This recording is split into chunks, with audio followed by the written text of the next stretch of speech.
예, 시황맨의 주식 이야기, 오늘의 증시 브리핑 방송 시작하겠습니다.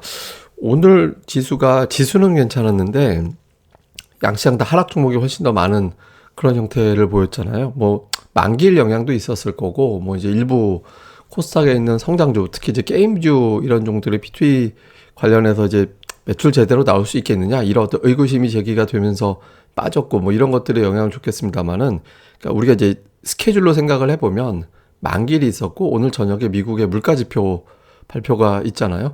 그러니까 물가지표 발표 앞두고서 이제 미국에서 어떤 보도가 있었냐면 백악관 측에서 그 숫자가 되게 많이 높게 나올 것 같다, 높게 나올 것이다, 이런 어떤 내용들이 보도가 됐거든요. 그러니까 이제 투자들이 생각하기에 도대체 얼마나 높게 나오길래 예상치 7.2%를 훨씬 상회하나? 그렇게 엄청나게 상회하는 거 아닌가? 이런 걱정을 좀 하게 된 거예요.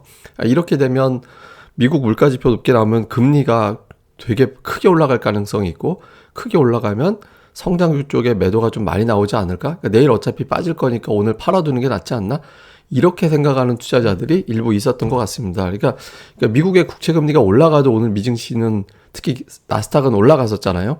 그런데 일정상 오늘 미국의 물가지표가 되게 세게 나오면, 그러면 내일 받아들이는 금리 상황은 또 다르게 될 거고 악재로 받아들일 가능성이 있다.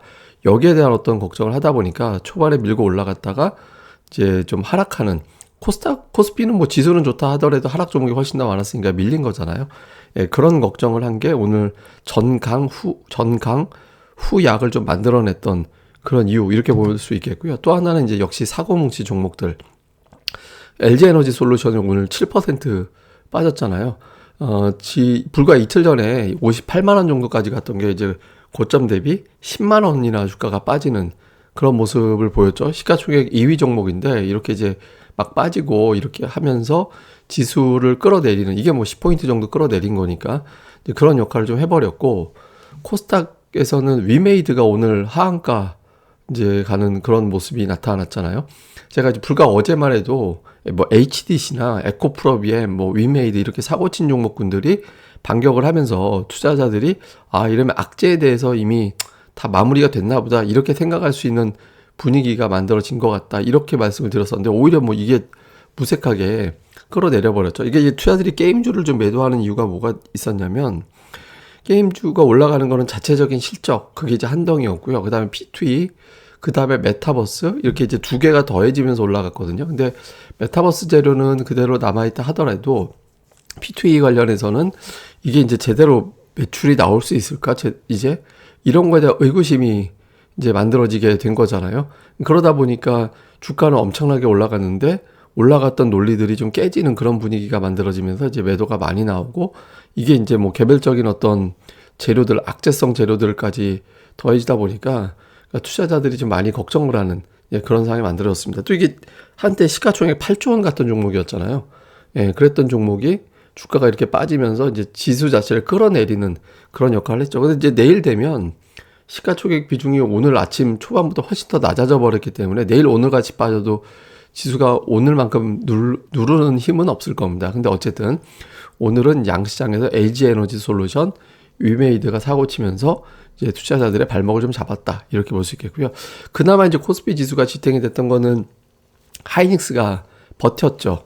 그러니까 아침에 한 2% 올랐다가 이제 상승폭이 1% 미만으로 떨어졌다가 오후에 다시 밀고 올라갔죠. 뭐 키옥시아에서 제품 생산에 차질이 빚어져서 생산량이 축소될 거다, 이렇게 되면 낸드 가격이 올라가는 그런 계기가 될 거다, 이렇게 이제 해석이 되면서 삼성전자도 올라가고 하이닉스도 플러스가 나면서 지수가 이제 올라갔죠. 근데 좀 아쉬운 건 마이크론 테크놀로지가 정규 시장에서 4.7% 올라가고 시간의 거래에서 3% 더 올라가서 주가가 어제 84달러 정도 됐던 게 지금 90달러까지 91달러 근처까지 올라가 있거든요.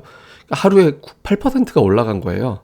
그러니까 하이닉스가 오늘 만기라든가 이런 이슈가 아니었으면 한 4% 정도까지는 밀고 올라갈 수 있었을 건데, 그 정도 올라갔다라면 종가 기준으로 연중 최고치로 끝날 수 있었거든요. 근데 요게 이제 좀 반영이 안 됐던 것 같습니다. 그러니까 좀 하이닉스가 버텨는 줬지만 사실은 끌고 올라갈 수 있는, 멱살 잡고 끌고 올라갈 수도 있었는데 이제 그렇게까지는 이제 만들지 못했다. 그냥 방어하는 정도 역할을 했다, 이렇게 이제 보면서 오늘 그나마 지수의 버팀목, 이렇게 보면 되겠고요. 그러니까 수급에서는 외국인 투자자들이 올해 들어 최대 매수를 했죠. 근데 이게 만기날 매수는 뭐 이렇게 엄청난 의미를 두기가 좀 어려워요. 그러니까 매수를 많이 들어왔다라고 해서 뭐 이렇게 대단한 이제 효과가 있다 이렇게 두기는 어렵고, 어쨌든 외국인들이 2월 들어서는 순매수로 바뀌어 있다.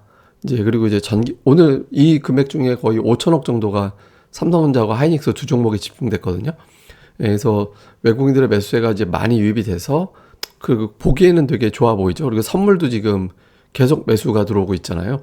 예, 그동안은 이제 매도 때문에 위가 막혀 있었는데 선물 매수가 들어오면서 위가 또 열려 있는 상태가 됐죠. 조금씩. 그래서 만기 지난 내일도 만약에 위가 계속 열어주게 된다라면 뭐 지수 자체는 또 올라갈 수 있겠구나 이런 기대가 되죠. 근데 반면에 코스닥은 역대급 매도입니다. 지금 코스닥이 올해 들어서 외국인들의 매도가 오늘까지 한 2조 8천억 원 정도 되거든요.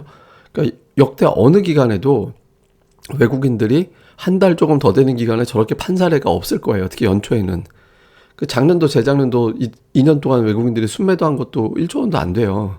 근데 지금 불과 한 달밖에 안 된 상태에서 2조 8천억을 팔고 있잖아요. 그러니까 제가 보기에는 이건 어떤 악재, 재료, 여기에 반응했다라기보다는 어떤 포트폴리오의 재편일 가능성이 더 높다라고 보거든요. 이건 제가 이제 나중에 이제 방송에서 한번 설명을 드릴 건데, 따로 이것만 코스닥장 왜 저러는지에 대해서는 따로 한번 설명을 드릴 예정입니다만은, 어쨌든 좀 포트폴리오를 좀 바꾸는 과정에서 이제 비움이 진행되는 게 아닌가 저는 그렇게 판단을 하거든요. 근데 어쨌든 워낙 세게 매도가 나오다 보니까 코스닥이 좀 견디지 못하는, 악재 때문이 아니라 그냥 수급에 의해서 밀려 내려가는 그런 형태가 좀 됐던 것 같습니다.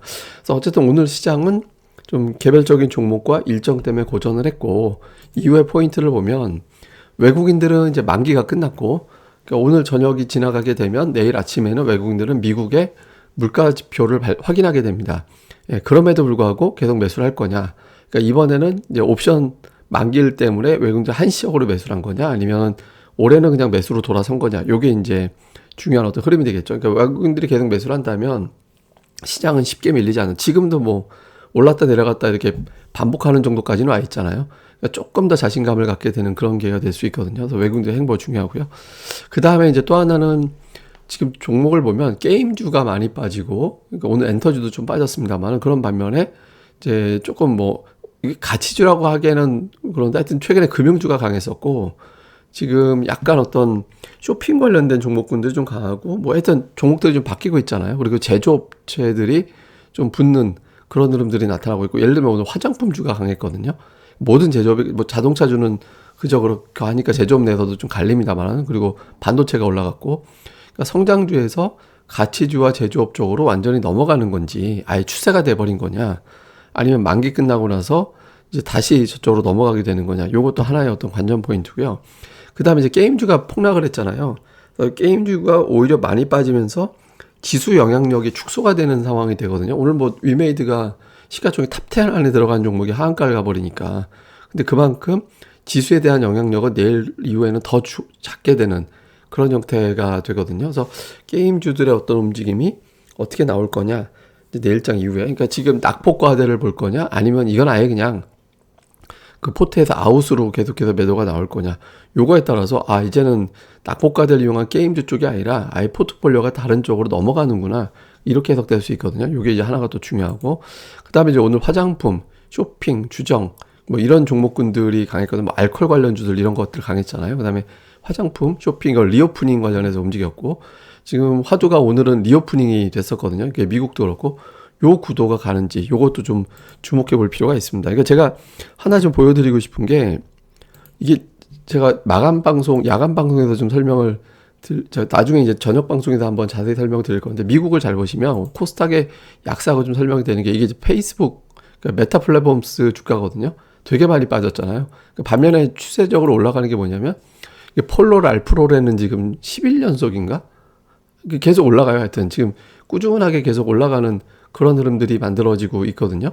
그러니까 지금 리오프닝 쪽으로 코로나 국면이 미국 같은 경우는 이제 팬데믹 종료된다 뭐 이런 관점으로 가면서 성장주 쪽의 대표적인 코로나 국면에도 강했던 그런 어떤 종목에서 그러니까 제조업이죠. 폴로도. 그러니까 이런 쪽으로 넘어가면서 이제 좀 이동이 되는 그런 형태가 나타나고 있거든요. 그래서 이게 하나의 어떤 고정된 트렌드로 되는 거지. 그러니까 코스닥이 그런 과정에서 최근에 게임주가 이제 포트폴리오 비움의 대상이 되고 그 자금이 다른 데로 넘어가기 전 단계에서 비움이 계속해서 진행되는 건지, 그러니까 이거를 좀 주목해 볼 필요가 있습니다. 그러니까 제가 보기에는 어떤 악재에 대한 반응이라기보다는 어떤 운용사 쪽에서 운용사들이 아예 그냥 지금은 한 해 어떤 변곡, 그러니까 이제 팬데믹이 우리나라는 사실 지금 되게 수치가 올라가고 있어서 아직 상상이 안 되는 거긴 한데, 그러니까 미국이나 유럽 일부 국가는 이제 오미크론으로 넘어가면서 좀 받아들이는 단계로 바뀌고 있잖아요. 그래서 이런 어떤 재편의 단계로 넘어가게 되는 건지 요 구도를 한번 주목해 볼 필요가 있습니다. 그래서 좀 코스닥에 대해서는 좀 변동성이 유난한 종목들보다는 제가 기관 수급을 자꾸 말씀드리잖아요. 그래서 그런 쪽 중심으로 좀 주목해 볼 필요가 있는 거 아닌가, 이렇게 이제 봐야 될 것 같습니다. 예, 그럼 또 오늘 하루 잘 보내시고요. 저는 또 다음 방송에서 뵙겠습니다. 그리고 구독하기 꼭 좀 부탁을 드립니다. 감사합니다.